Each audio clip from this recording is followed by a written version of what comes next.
Təhdil hesab əməliyyatı, yəni əməkdaşlara pul vəsaitlərinin verilməsi və yaxud geri götürülməsi əməliyyatı maliyyə bölməsindən həyata keçirilir. Maliyyə bölməsinin əməliyyatlar hissəsində, yəni əməliyyat düyməsinə daxil olduqda açılan başlıqlarda təhdil hesab əməliyyatı.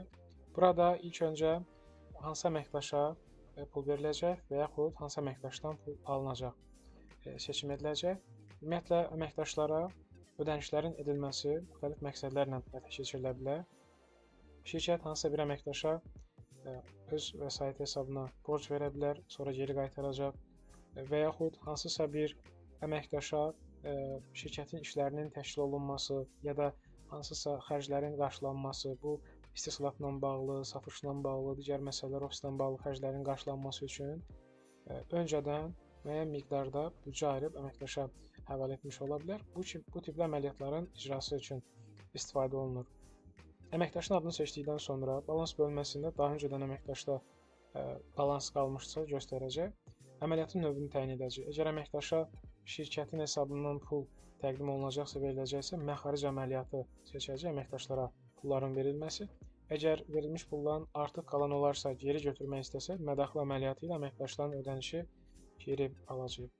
Məxaric əməliyyatı ilə öncə əməkdaşa pul verilməsini həyata keçirdək. Əməliyyatın tarixini seçəcək. Nə zaman əməkdaş ödənişi oldu? Təbii geri tarixlərdə seçilməsi mümkündür. Ödənişin növünü təyin edəcək. Ödəniş növü necə olub? Nə bank kartı formatında ödəniş etmişik və hesabı təyin edəcək. Şərt olaraq deyək ki, nə kassadan ödəniş vermişik. Ödənəcək məbləğ xanasına şərt olaraq 150 manat əməkdaşa ödəniş olundu. Təsdiq etdiyimiz təqdirdə əməliyyatın icrası həyata keçirilir və burada əməliyyatlar bölməsində əməliyyat öz əksini tapmış olur.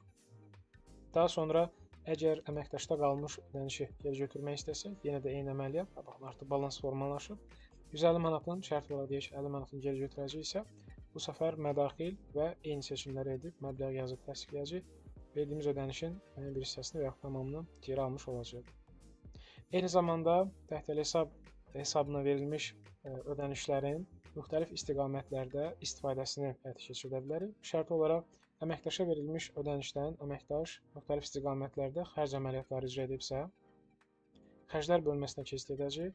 Burada əməkdaş bölməsindən əməkdaşın adını seçəndə təhdil hesab bölməsində artıq həmin əməkdaşda pul varsa, onun balansını göstərəcək və icra etmək istədiyimiz xərci əməkdaşın balansından ödəniş etmək istəyiriksə, təhdil hesabdan ödə düyməsini aktivləşdirəcək və aşağıda əməkdaş həmin ödənişi hansı istiqamətdə xərcləyibsə, əməliyyatın kateqoriyasını təyin edəcək, amma təbii eyni zamanda əməliyyatın tarixini və xərc mərkəzi növünü də seçə bilərik.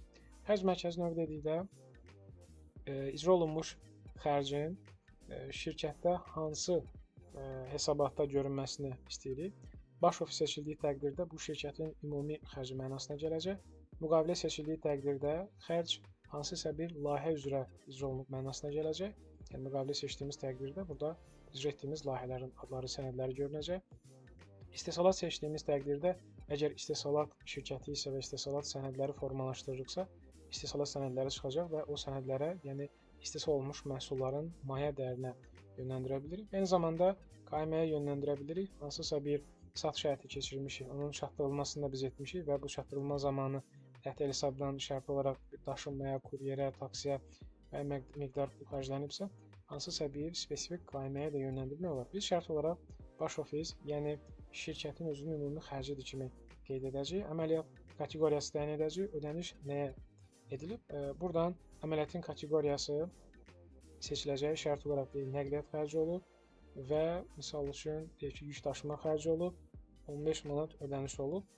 Burada ödəniş növü hissəsi deaktiv olacaq, çünki əməkdaşın balansındakı təhdil hesabındakı puldan xərcləyəcək. Ona görə şirkətin öz hesabları burada deaktiv olacaq və bu formada lazımdırsa əlavə qeydimizi yazıb təsdiqləyəcəyik. Əgər xərc birdən çox istiqamətdə icra edilibsə, buradakı əlavə et düyməsi ilə digər sətirlər artırıb, başqa xərc adları da seçərək toplu ödənişlər həyata keçirə bilərik. Bu, əməkdaşdakı təhdil balansın xərcə yönləndirilməsi. Eyni şəkildə ola bilər ki, əməkdaş ondakı pulu şirkətin hansısa kreditor borcunun ödənilməsi üçün istifadə edib, yəni qaymə əməliyyatı zamanı, qaymənin borcunun ödənilməsi zamanı istifadə olunubsa, buradan qarşı tərəf borclu olduğumuz kreditorun adını seçəcəyik. Kreditorun adını seçdikdən sonra şirkətin öz hesabından yox, əməkdaşdakı puldan ödəniş etmək istəsə, təhtəl hesabdan ödə düyməsini aktivləşdirəcəyik. Burada əməkdaşın adını soruşacaq. Əməkdaşın adını seçdikdə onda olan pulumuz görünəcək. Şərt olaraq bu pulun müəyyən bir hissəsini öz etdiyimiz alış qaymələrimizdən birinə yönləndirsək, 200 manatlıq bir alış qayməmiz var, borc formalaşdıran qaymə var.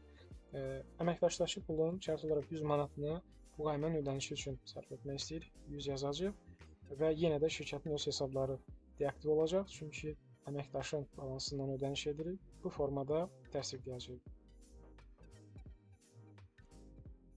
Daha bir misal, əməkdaşın əməkdaşa etməli olduğumuz maaş ödənişləri var. Əgər əməkdaşa eyni zamanda təhtəl hesabla pul vermişiksə və o pul xərclənməyibsə, müəyyən bir hissəsi əməkdaşda qalıbsa, əmək haqqı ödənişi zamanı həmin o artıq qalan ödənişi əməkdaşın maaşına yönləndirə bilərik. Əmək haqqı ödəniş hissəsinə gələcək, əməkdaşın adını seçəndə borc hissəsində əməkdaşa almış bizim əmək haqqı borcumuz görünəcək. Aşağısında isə həmin əməkdaşdakı şirkətin qalan, qalıq vəsaiti görünəcək. Yenə də təhtəl hesabdan ödə düyməsini aktivləşdirəcəyik və ödənəcək məbləğ xanasına şərt olaraq 20 manatlıq maaşa yönləndirək, təsdiqləyəcəyik. Bu formada əməkdaşa verilmiş ödənişləri müxtəlif istiqamətlərə yönləndirəcəyik və burada da olan hesabatları formalaşacaq.